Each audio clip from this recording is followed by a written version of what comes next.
Halo, selamat pagi. Berjumpa kembali bersama saya Wong Ganteng Sak Donyo. Mohon untuk tidak menyebutkan nama dan identitas dalam percakapan ini karena percakapan ini saya naikkan dalam konten YouTube. Gimana Mbak E? Enggak kok, saya si engkau suka ini ya kok, apa nama enggak, saya mau kerja ke Hong Kong. Si engkau bisa bantu ini proses saya calling visa, saya mau calling visa kok. Kayak orang cek toko sebelah aja engkong. Lagi. Ya Allah, lupa saya si Mas. Bisa Iya, Mas, gimana, Mas? bisa aja si teteh ini. Hai. Halo, Si Mas, kenapa? Gimana, bisa nggak Mas? Loh, enggak, sampean ex mana? Taiwan. Oh, ex Taiwan. Terus mau proses ke Hong Kong. Iya. Yakin ke Hong Kong. Banyak loh ex Taiwan yang gagal di Hong Kong. Enggak kok, enggak itu kan. Enggak Mas, soalnya kan kemarin saya bingung kadang ya. Saya kan Taiwan kan udah 2 kali nih. Yang kedua kemarin saya terakhir pulang tahun 2016 kan. Nah, lalu saya sekarang mau proses lagi kan. Nah, saya pakai agensi yang kemarin, yang terakhir yang kedua. Nah, dan prosesnya pun di PT yang sama. Tapi kenapa yang terakhir ini kayak bukan dipersulit, katanya sih saya diminta KTP saya yang sebelum elektronik. Nah, kan gimana tuh? Ya dikasih aja KTP-nya. Kenapa masalahnya? Di mana Lah persoalannya? bukan kan nggak ada lah, Mas. Kan fisiknya yang sebelum elektronik ya udah nggak ada. Gimana saya mencari? Lu ya bilang sama mereka, nggak masuk akal Pak, gitu loh. Adanya ini Pak, gitu aja. Lah ya justru dari situ mereka nggak mau melanjutkan proses saya. Yo ganti Ya PT. udah, Ganti Hah? PT, ganti PT. ganti PT, sedangkan agensi yang itu saya ditunjuk ke PT itu. Agensi yang di Taiwan. Ya ganti lagi lah. Pakai kan Nah, PT. justru saya Kan PT kan nggak banyak, nggak cuman itu aja, banyak PT yang ke Taiwan.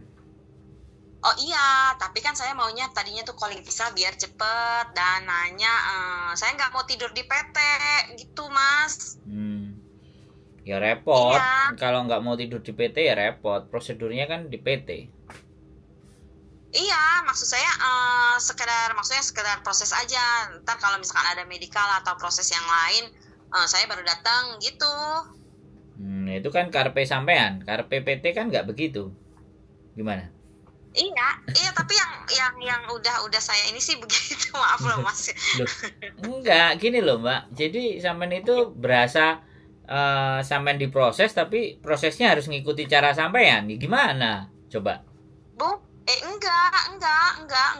Enggak yang pengen saya lakuin. Kan karena saya balik PT yang maksudnya balik PT yang kemarin, dan saya pikir memang saya nggak tahu sih ya proses PT yang lain, tapi di PT, nah akhirnya kan saya pindah PT kan. Oke lah, saya ganti agensi dan saya ganti negara ke Hong Kong, dan oke lah PT yang barunya ini bisa seperti itu, tapi ya ke Hong Kong bisa seperti itu, tapi saya nunggu kok agak lama ya. Sekarang ya memang sih belum lama-lama banget gitu. Ya ditunggu aja di PT-nya. Jadi kalau sampai nanya ke saya, kalau mau proses ke Hong Kong, terus datangnya ke PT, itu alamat lama prosesnya.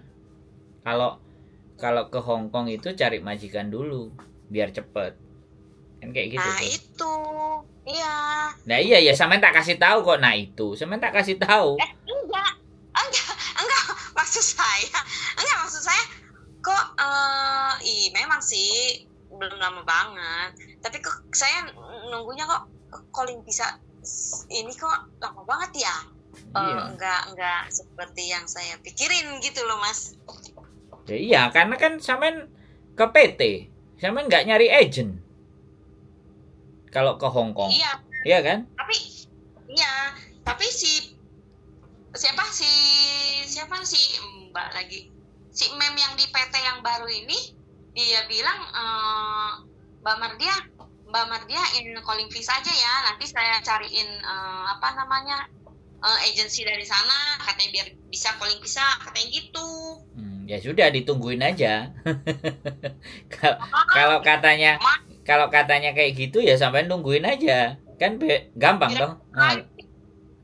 Kirain saya sih Mas bisa bantu lebih cepat cari majikan. Ya, saya itu bisa aja bantu, emang kerjaan saya bantuin cari-cari majikan. Saya juga punya banyak majikan. Nah gitu, iya dong. Tolong saya dong Mas. Lama dia mana kayak gitu. Lah, soalnya begini loh Mbak. Jadi orang proses, sekali lagi ya, orang proses. Ketika kita mau memproses anak, kita kan bisa menilai anaknya ini modelnya kayak apa. Boleh kan kita bicara seperti itu? Iya. Iya enggak? Jadi belum bicara proses, ya kan? Sampean sudah ngerasa, loh saya nggak gitu prosesnya, harusnya begini dan begini. Iya kan? Lo nggak bener nggak? Nggak, sebentar. Kita tadi ngobrol dari tadi kan begitu toh. Bener nggak saya ngomong kayak gitu? Boleh nggak saya ngomong? Iya kan? Iya. Nah, ya silakan. Nah, makanya kalau proses ya, sekali lagi kalau kita proses, kita ini kan yang mau proses. Kemudian sampean minta dibantu sama saya. Tapi kan saya sudah dengerin pernyataan sampean. Kan kemarin ngomong dengan PT begini, begitu, A, B, C, D. Lah, apakah itu nanti tidak terjadi juga dengan saya ketika sampean saya bantu? Coba. Boleh nggak saya berpikir seperti itu? Boleh nggak? Iya sih. Ya, saya cuma bilang, maksudnya berpikir gini, siapa tahu ini bisa bantu saya lebih cepat. Gitu, Mas. Kan? Setelah saya ngomong kayak gitu, sampean ngomongnya siapa tahu. Tahu kan? Jadi artinya gini loh, Mbak. Konsisten kepada jawaban, konsisten terhadap keinginan, ya kan? Konsisten terhadap apa yang kita inginkan. Itu setidaknya kita harus belajar yang jauh lebih banyak dong. Gitu loh. Sampean nonton konten saya pun nggak semua, pasti cuma 1, 2, 3 yang sampean perlu aja. Iya. Nah, jadinya ketika sampean tidak nengok konten saya, otomatis masih merasa bisa nggak saya dibantu proses? Kan pertanyaannya akan seperti itu. Iya. Kalau sampean nonton konten saya hampir bisa dipastikan setiap hari, sampean pasti tahu bahwa saya memang memproses orang. Gitu. Iya. Bahkan yang mengundurkan diri dari PT di Hong Kong pun kita proses. Dari Taiwan yang cuman megang datanya paspor doang, kita proses. Udah nyampe di Hong Kong. Karena sampean tidak melihat itu. Terus artinya pertanyaannya cuman kayak gini. Bisa nggak tolong dong saya dibantu, kan begitu. Tapi kalau sampean yakin dengan konten saya, makanya sebelum sampean berproses dengan saya, lebih bagusnya sampean pahami dulu, sampean berbicara dengan siapa saya kan. Dari konten kan bisa kelihatan. Bukan saya merasa, kamu sok taunya dipingin dikenal lah begini begitu. Enggak. Kalau kita memproses dan kita tahu siapa yang memproses kita, kan jauh lebih baik kan. Dibandingkan kita minta tolong sama orang di mana kita nggak ngerti orang itu siapa, orang itu ngapain, ya jatuhnya kayak sampean. Di PT masih terkatung-katung, saya nggak tahu prosesnya sampai sejauh mana. Terus kata si Mbak itu nanti biar calling visa dari Hong Kong, ya belum ada jawaban. Coba kalau sampean lihat WA saya tanggal berapa itu, ya kan? Tanggal berapa kalau sampean inget-inget. Terus baru tadi sampean hari ini tadi WhatsApp terus dihapus lagi.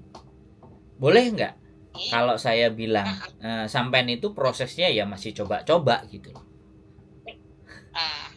Boleh nggak saya bicara seperti itu? Jadi saya dalam menghubungi seseorang atau dihubungi seseorang, kan saya membaca historinya, gitu.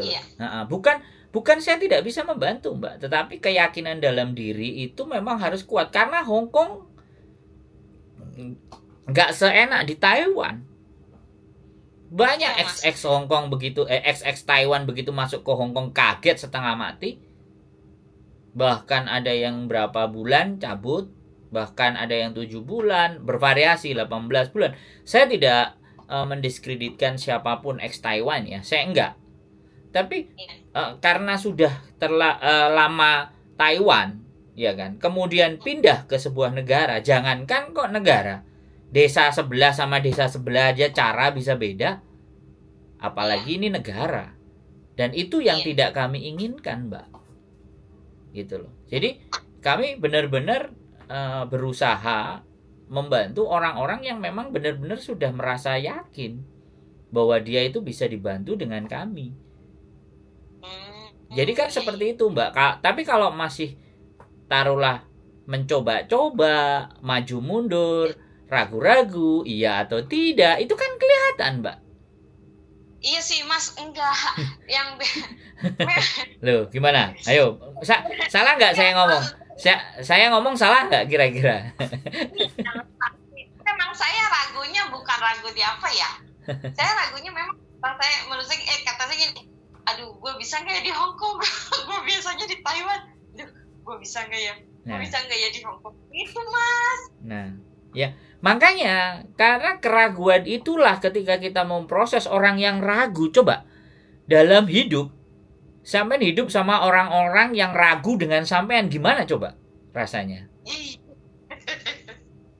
Loh iya, Mbak. Jadi, saya keseringan dengar orang ngomong, saya dengerin dulu ngomong. Akhirnya kan saya menyimpulkan.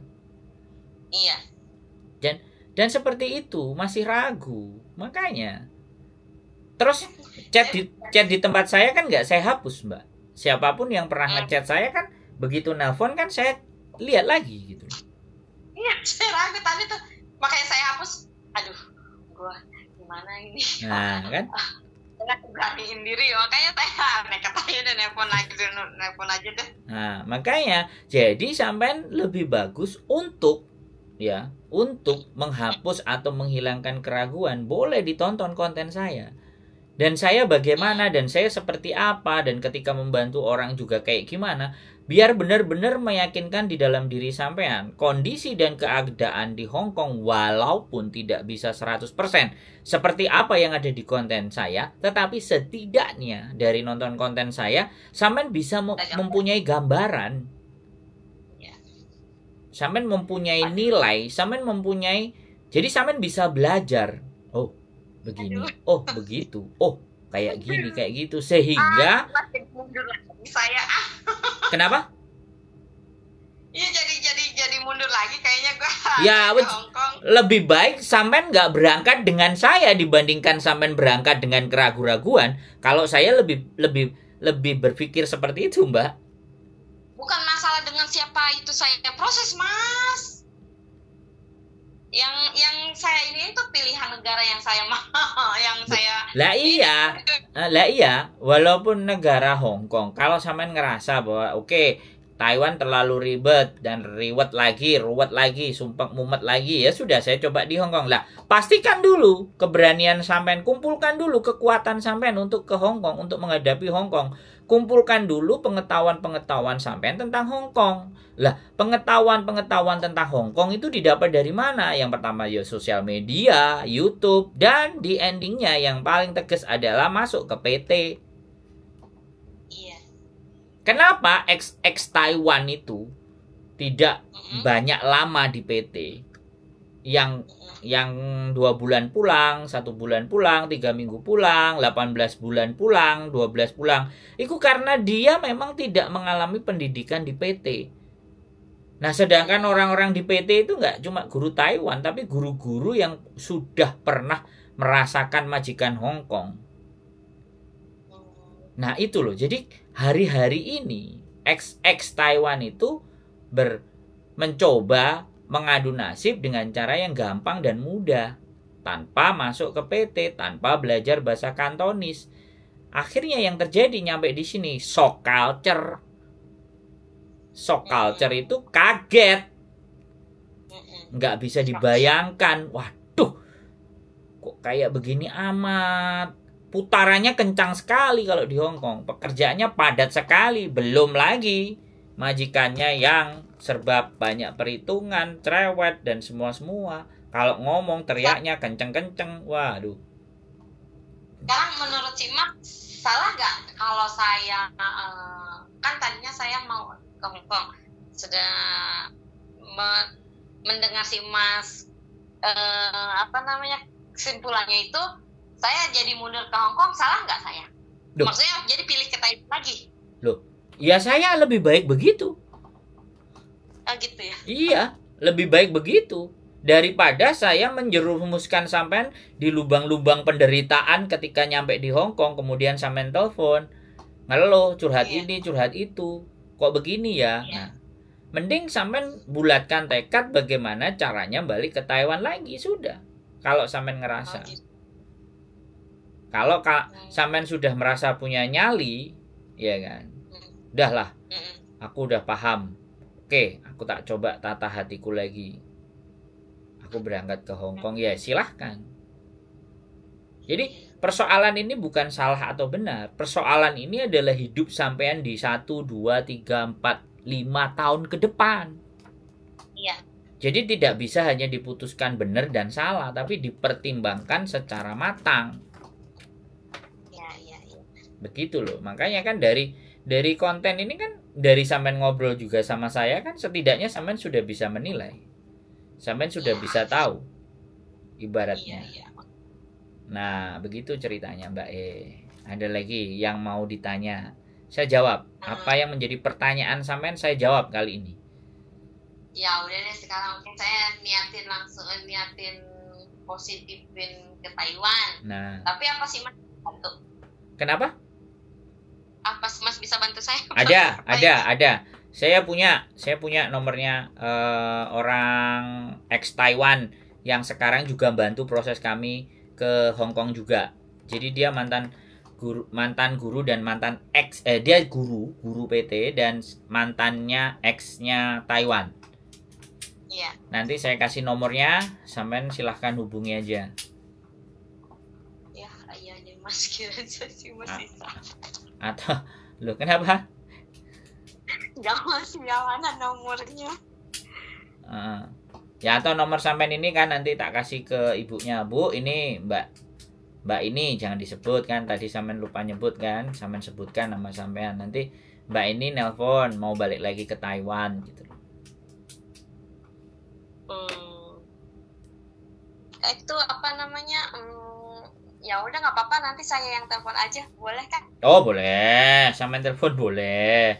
Nomor sampean kan ini toh, ya boleh, nanti tak kasih nomor ibunya. Nanti kalau istri saya udah pulang, nanti sampean silahkan hubungi. Kenapa? Oh, yang dimaksud si ibu itu istrinya si Mas? Bukan, istri saya kan ada juga yang proses di Hong Kong. Lah si ibu itu juga bisa bantu, jadi ibu itu bisa bantu dua. Oh, ke Taiwan juga? Iya, karena dia ex Taiwan malahan. Oh, enggak, maaf Mas, saya kan daerah Bekasi, dan jangan dikasih PT yang di Jawa Tengah, Jawa Timur ya. Oh ya sudah, nggak bisa. Saya kenalannya di Jawa Timur. Saya kalau nggak kenal orang PT-nya, saya nggak akan rekomendasikan ke PT. Tapi kalau saya kenal, ya saya kembalikan sama sampean. Terserah, monggo. Nggak ada masalah saya. Iya. Karena kadang-kadang orang-orang kalau mau proses selalu begitu. Wong kita mau persiapan keluar negeri, kalau banyak syarat dan banyak aturannya, ya sudah. Kita kan nggak bisa ngikuti. Sekali. Bukannya banyak persyaratan, kayaknya jauh banget sampai Jawa Tengah. Loh, kan memang begitu, Mbak. Nah, sekarang persoalannya kan Indonesia kan luas, ya kan? Dan saya percaya kepada orang, terlepas orang itu dari Sulawesi, orang itu kantornya di Kalimantan. Kalau saya percaya mereka, ya saya akan rekomendasikan ke mereka. Saya tidak akan rekomendasikan ke PT-PT atau orang-orang yang tidak saya kenal. Itu normal sekali, Mbak. Saya nggak mau menjerumuskan orang ke hal yang salah. Orang saya bikin konten itu supaya orang itu dengan melihat konten saya, nonton konten saya, orang bisa mengerti dan memahami apa yang harus dia lakukan. Jadi seperti itu Mbak. Kalau mbaknya ngerasa mau cari yang Bekasi, mau cari yang Jakarta, mau cari yang mana, ya saya nggak bisa rekomendasikan, mohon dimaafkan. Tapi kalau sampean tanya ke saya, bisa nggak dibantu saya direkomendasikan ke orang yang bisa memberangkatkan saya punya orangnya. Oh gitu, iya deh, siap deh. Kan seperti itu, tempatnya di Jawa Timur pastinya. Dan besok kalau saya pulang juga saya mau samperin dia, samperin beliau, saya mau ajak ngobrol, saya mau ajak cerita mengenai proses. Karena bagaimanapun dia mantan TKW Taiwan, mantan TKI Taiwan. Jadi bahasa Mandarin ataupun seluk-beluknya Taiwan sudah, dan dia sudah berhenti. Dan dia bantu teman-teman proses, bantu PT, bantu agent. Jadi seperti itu, karena katanya majikannya dulu mau buka agensi di Taiwan, terus dia bantuin. Dan ternyata setelah dibantuin ya ditinggal mbaknya. Akhirnya kan iya, akhirnya mbaknya dapat ilmu. Iya, ya namanya apa ya? Jalan menuju pengetahuan kan nggak apa-apa kita ditipu. Anggap aja kita belajar. Iya, pelajaran. Kita dapat belajar lah, karena si ibu itu dapat bisa belajar, ya sudah, sekarang dia bantu-bantu proses. Saya juga gitu. Saya dulu ngurus perceraian istri saya.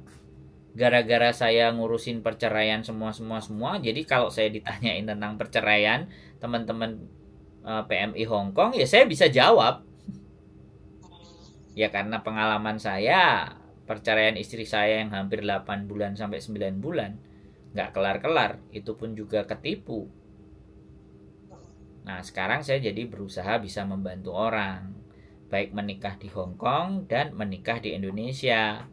Karena saya juga menikah di Hong Kong, saya juga menikah di Indonesia. Dan istri saya juga pernah menikah di Hong Kong. Jadinya kita bisa tahu. Jadi kalau teman-teman ada yang nggak jelas, ada yang belum tahu, ya kita bagi informasinya. Begitu Mbak E. Terus ada lagi yang mau ditanyakan nggak? Kalau saya ngomong ngelantur nanti kan nggak sesuai dengan harapan sampean. Apa yang mau ditanyakan lagi? Enggak sih, nggak apa-apa. Itunya ini kan kata si Mas kan konten YouTube. Iniannya apa sih nama iniannya? Hah? Nama apa inian YouTube-nya si Mas? Channel Sandro Jabrik. Hah? Namanya Sandro Jabrik. Wong ganteng sak donya.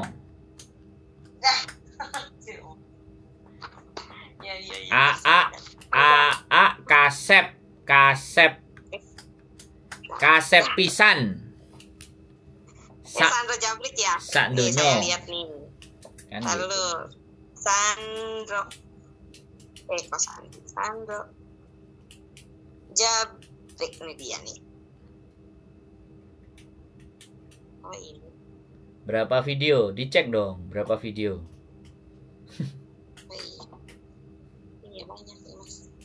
Nggak kelihatan ya jumlah videonya. Ya udah di scroll aja. Iya. Kalau di HP nggak kelihatan jumlah videonya. Nah, itu banyak sekali itu.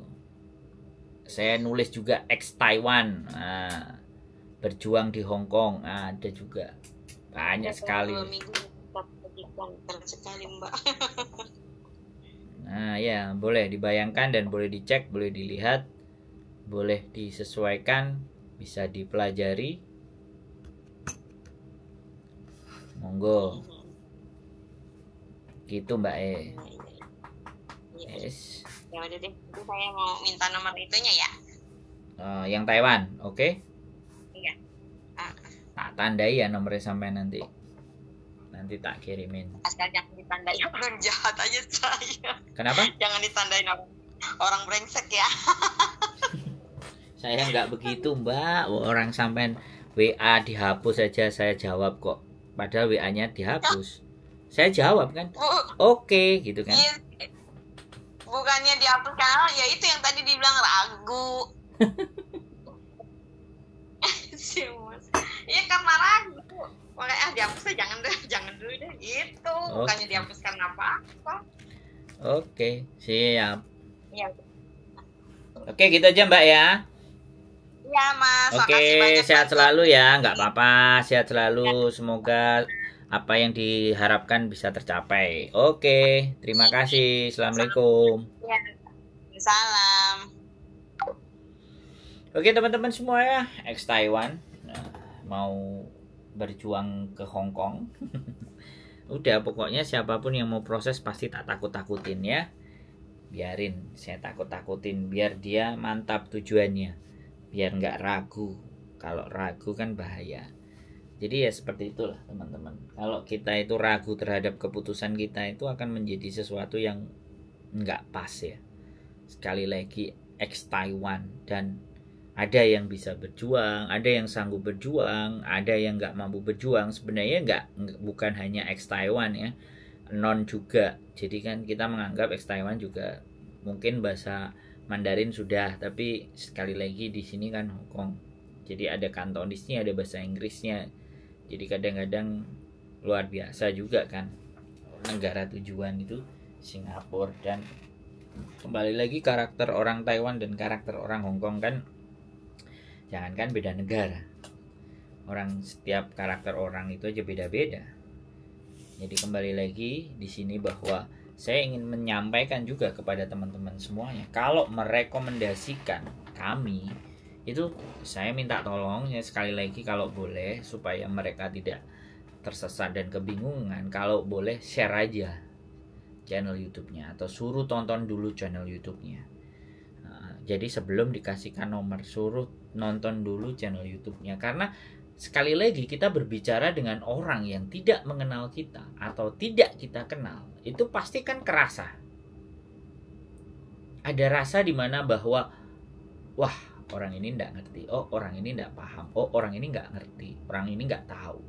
Jadi kan ada kayak gitu. Nah kita akan mencoba menjelaskan, akan jauh lebih mudah di saat mereka sudah bisa memahami konten-konten dan menonton konten-kontennya. Bukan saya ini promosi konten ya. Orang itu kan tidak bisa juga kita memahami dan mengenalnya itu dalam satu kali berbicara atau dua kali berbicara. Ya kan? Jadi kan seperti itu. Jadi kita hari-hari ini itu sekali lagi bahwa kita itu kepingin gitu. Orang-orang itu, teman-teman semuanya itu dengan menonton konten setidaknya memiliki gambaran, mempunyai persepsi, mempunyai bayangan. Sebenarnya Hong Kong itu seperti apa? Hong Kong itu kayak apa? Dan apakah ketika saya nanti berjuang di Hong Kong itu sudah kuat dan tahan? Jadi dengan segala bentuk fenomena-fenomenanya yang terjadi di Hong Kong, kalau kita memang mau ke negara tujuan, maka setidaknya kita harus memahami, melihat, atau mempelajari. Bahkan saya sendiri pun berkali-kali saya ngomong, sebelum saya berangkat ke Hong Kong, saya ini tidak mau bekerja jadi PMI loh ya.